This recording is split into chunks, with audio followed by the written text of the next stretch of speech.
What's good, y'all? Welcome to my review for this week's episode of Tokyo Ghoul Re. Love this episode, especially that ending. Oh, I loved it. Oh, I love that ending. Anyways, let's begin. So we started off with Heisei laying on the checkered. We're inside Heisei's or Kaneki's head. Heisei's laying on the floor on the checkered floor, and then Kaneki's pretty much just kind of like pretty much like right on top of him, and he says, "Say my name." Heisei says, "But if I say your name, I'll..." And then it kind of like just stops for a minute. They kind of just look at each other for like a few seconds before we head back to reality, with Heisei being dragged up a rooftop by Takizawa, and then once they get through, Takizawa just throws him directly onto which he crashes through it and then just lands on the stage. Takizawa then says, "This is a nice stage. Why don't we perform a play while we're here? Your lines will be, let's see. I don't want to die. Actually, I do." Then we get back to Psycho, the Nutcracker, as well as Shirazu. They're pretty much just struggling just how to figure out how to kill this bitch, while Psycho's just running around being like, "What do I do? What do I do with their mallet?"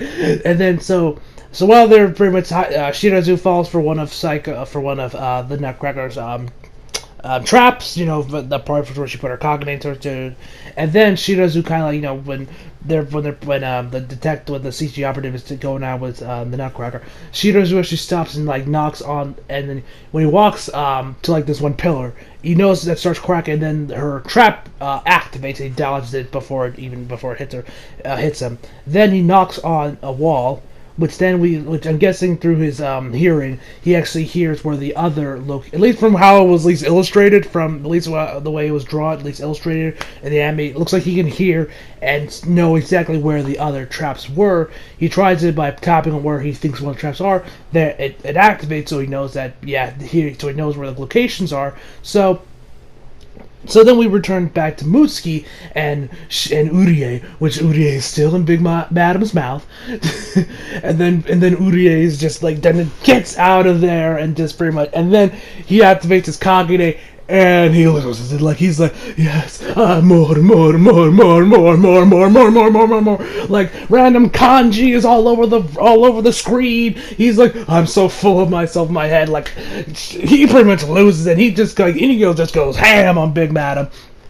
Big Madam manages to counter and just kick him along with some of her backup with these dudes like checkered, like cheetah printed. It looks kind of like, when you look at it, it looks really off when like it's in motion. Like, although that's not something wrong with the animation with Period, but I'm just saying, like, when you usually see cheetah print motion, at least when it's in the animation, it usually kind of messes with your eyes a little bit.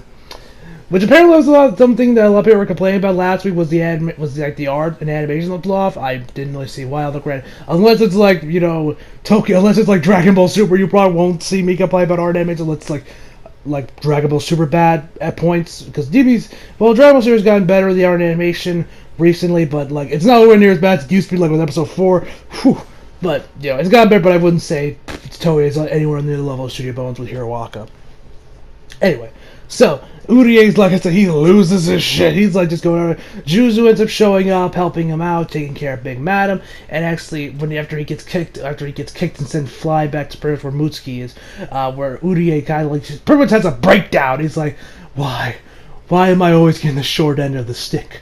Why?" And he pretty much while he's like, he's crying, he says, I'm a thorn in Satsuki's side. Just die, just die. I'm pretty sure he's referring to all the members of the Quinks. And then Mutsuki activates her Kagane, which is pretty much just tentacles, and then wraps him around Urie, pretty much just like giving him a hug. For some reason, he doesn't use his arms, and he pretty much just like, "It's okay, man, it's okay." And then he says, "Oh, I understand." Like, and I'm pretty sure Urie is referring to Mutsuki's gender. I'm not gonna. Now, the anime hasn't gone on to tell him, like, what Mutsuki's gender actually is. I'm not gonna tell you what it is in case you have not gone to that part of the manga yourself and don't want to get spoiled. So I'll leave it at that. So then we get back to Shirazu, where he puts his plan into motion. He just figured out where the traps were located, and he will plan to use those against the Nutcracker. But before that, he pretty much, while the CGI was trying to like just pretty much stall him for, she knows who he's talking to. Psycho pretty much just telling her and pretty much trying to get her off her ass and actually help out.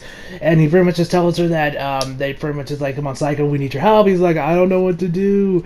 And he pretty much remembers that, oh yeah, that Heise said that she doesn't know this, but she has the most potential out of all the Quinks. Which then she pretty much is like, hey, come on, Psycho, if let's finish her off, and then we can go save Heise. Which then she says, Mama will die. Like, now I don't know, because like I said, guys, I watched these episodes dubbed. But Funimation's now like pretty much delayed the dubs. Like the dub episode for episode 5 is up right now, but 6 not, because like I think the way because I talked about this last week where I thought like you just know, oh yeah, they're just having like some delays in this week's episode, but next we're gonna have 2 episodes. No, it's still that we're gonna have permanent delay, so we're always still the dub will always be a week behind against the sub until the series is over. So I don't know if Mama's just like a nickname Heise or Psycho gave Psycho gave to Heise, or she's referred to a different character, but I'm just gonna assume she's talking about Heise. So then they put their plan into motion. They put her in the right areas for the traps to activate, impaling her and giving her some other back. Psycho pretty much just screams up alone, breaking all the windows, and that's pretty much what we see of Psycho. We don't actually see her use her Kagane, or really we might see that later on, but like if you say that she has the most potential, I would like to see a little bit of that other than just her breaking some windows, which I mean that's impressive to break all those windows. It shows that she has some power behind her, but we don't see her using her mallet or anything. We then get back to back inside Kaneki's head. We have staring between Heise and Kaneki. Kaneki walks into Heise and starts, strangling him. We then get back to reality where we see Takizawa is strangling Heise, and while it's going on, we see the Scarecrow. Now, I really did what they did with the Scarecrow's voice, because it kind of sounds a little bit like I think it's Kayako. The girl in the Grudge movies.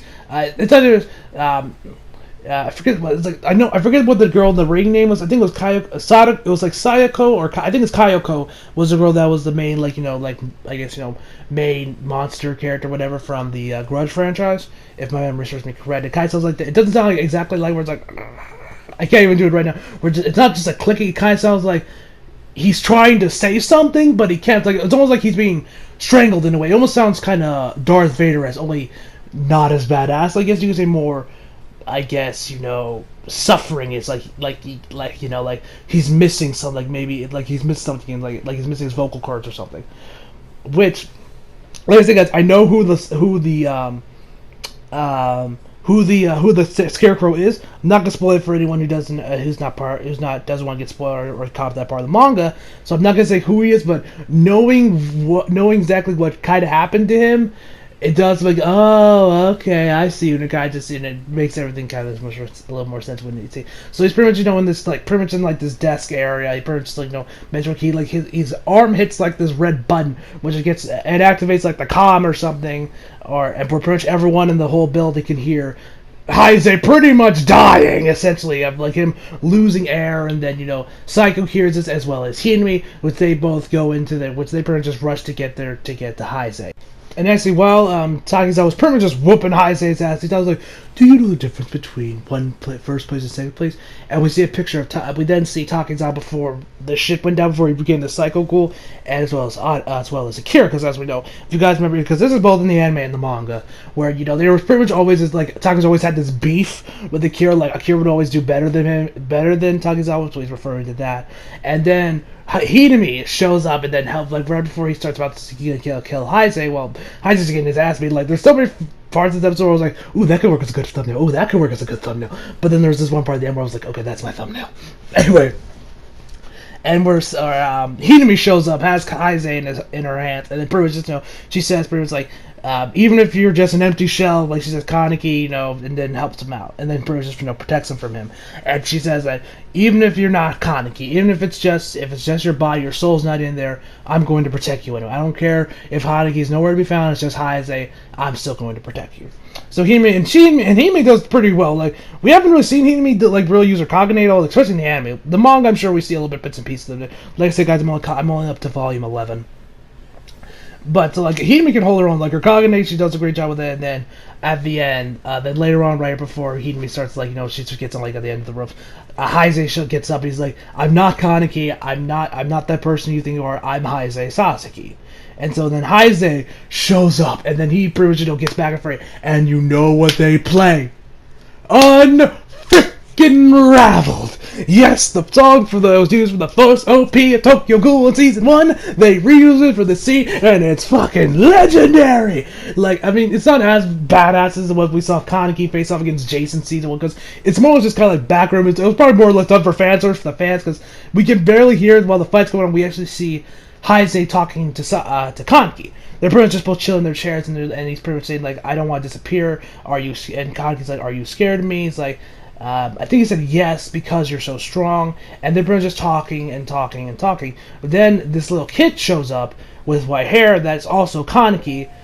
Don't know why he's Kaneki, because Kaneki, Kaneki has white hair now because of what happened to Jason, but he didn't have white hair when he was born. He had black hair, and it just turned gray from the stress of being tortured by Jason. Anyway, and he pretty much just, says, like, "I'm scared," and he says, "I'll protect you." And Heise, "I'll protect you," which then, at the end of the episode, we see the two faces, we see charging each other. They both impale each other, and then they both fall to the ground, and that's pretty much where the episode ends. Now, actually, while this was going on, we see the dude that's kind of like, the dude on the computer from the CGG, the guy with the glasses, that pretty much ooze, that looks like a Matt, that looks like kind of like an asshole. Like, you take one look at it, it's like, you're an asshole. Like, I mean, the man definitely, like, he pretty much does not let anyone really help out Heise. Akira's asking, who is he face off and where is he? And he pretty much just ignores Akira. So, like, I can tell this dude definitely has some beef with Kaneki, or I guess I should say Heise, whether it's because it just doesn't like the ghouls and the quinks, or it just has some beef with Heise, or it's just always an asshole. Whatever the case may be. And so, yeah, that's where the episode ends. And next week, looks like we're going to see the return. We're going to see Toka again, because we see some flashbacks to, like, so like proof for that Riri is, and we also see, and the final shot is of this this teacup.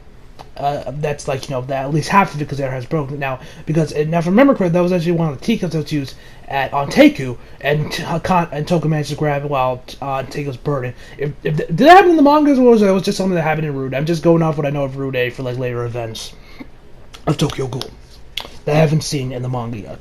Overall, I love this episode. Like, the music was great, especially when Juzu was talking with Big Madam, which I didn't actually mention that. Actually, Big Madam does, like, she said that, all I knew from you was, I don't know if I mentioned this, but in case I did, that Juzu says, like, all I knew from you while I was there with you was wounds, like, referring to, like, all those, like, stitches he has, and that even though you did this to me, I still don't hate you. And, Big Madam just laughing her ass off, saying, like, the only reason I kept you as a pet was because you're pretty. Then the rest of Jutsu's squad pretty much, kills her, and then, and one of the other guys is just covering Jutsu's ears. And then, actually, I also forgot to mention this as well. Actually, when the Shirozu and Psycho managed to take down the Nutcracker, they actually, Shirozu says that, like, all powerful ghouls have a bounty on them, and he says, "So how much are you worth?" before he impales her.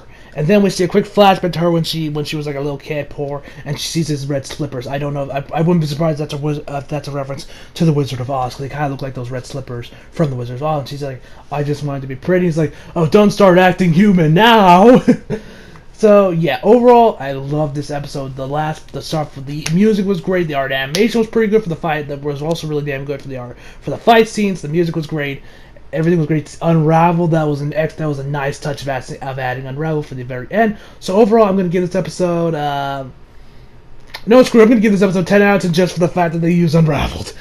I know I'm really biased for you to give that rating just because they used Unravel, but fuck it. This episode was legendary. This episode was amazing, and I love the fact that they added Unravel. That was legendary. I love Unravel. I love that Sir Parrot put that in there for the final fight in this episode. So I hope you guys enjoyed the video. Leave a like if you did. Subscribe if you're new. Follow me on Instagram and Twitter if you feel like. Links are below. And as always, come back for more. See you guys next time.